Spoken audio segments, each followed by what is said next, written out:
நாகையில் ஏற்பட்ட தீ விபத்தில் வீட்டை இழந்தவர்கள் உறவினர்களோடு பாஜக வேட்பாளர் மற்றும் நிர்வாகிகளை கண்டித்து நாகூர் தேசிய நெடுஞ்சாலையில் சாலை மறியல் போராட்டத்தில் ஈடுபட்டு வருகின்றனர். கூடுதல் விவரங்களோடு நமது செய்தியாளர் லெனின் இணைகிறார். வணக்கம் லெனின், விவரம்.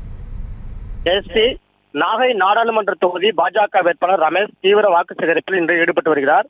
அதன்படி இன்று காலை நாகூரில் பிரச்சாரத்தை தொடங்கிய அவர் நாகூர் தேசிய நெடுஞ்சாலையில் வாக்கு சேகரித்து வந்து கொண்டிருந்தார். அவருக்காக நாகை கோட்டாட்சியர் அலுவலகம் முன்பு காத்திருந்த பாஜக தொண்டர்கள் சிலர் வேட்பாளரை வரவேற்க வெடி வைத்துள்ளனர். தொடர்ச்சியாக வெடி நெருப்புடன் தெரித்து அருகாமையில் உள்ள குடிசை வீட்டின் மீது விழுந்து வீடு தீப்பிடித்து எரிந்தது. கடும் வெயிலில் கூரை வீட்டில் விழுந்த வெடியினால் ஏற்பட்ட தீ மலமளவன படர்ந்து குடிசை வீடு குறைந்துவிட்டு எரிய தொடங்கியது.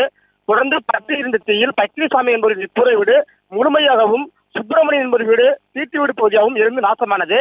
பின்னர் சம்பவ இடத்திற்கு வந்த நாகை தீயணைப்பு படை வீரர்கள் அடுத்தடுத்து தீ பரவாமல் தடுத்து தீயை அணைத்தனர்.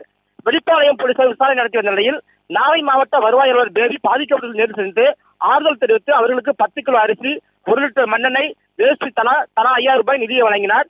இதனிடையே பாதிக்கப்பட்டவர்களின் உறவினர்கள் நாகூர் தேசிய நெடுஞ்சாலை கோட்டாட்சியர் அலுவலகம் முன்பு பாஜக வேட்பாளர் மற்றும் வெடிவைத்த பாஜக நிர்வாகிகளை கண்டித்து சாலை மறியல் போராட்டத்தில் ஈடுபட்டனர். அப்போது போலீசாருக்கும் போராட்டத்தில் ஈடுபட்டவர்களுக்கும் வாக்குவாதம் ஏற்பட்டது.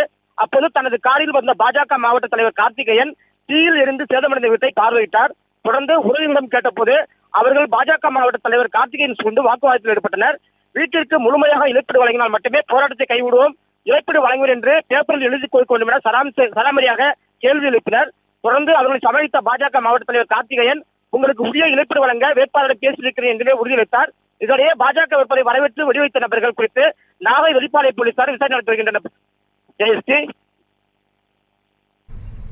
விவரங்களுக்கு நன்றி லெனின்.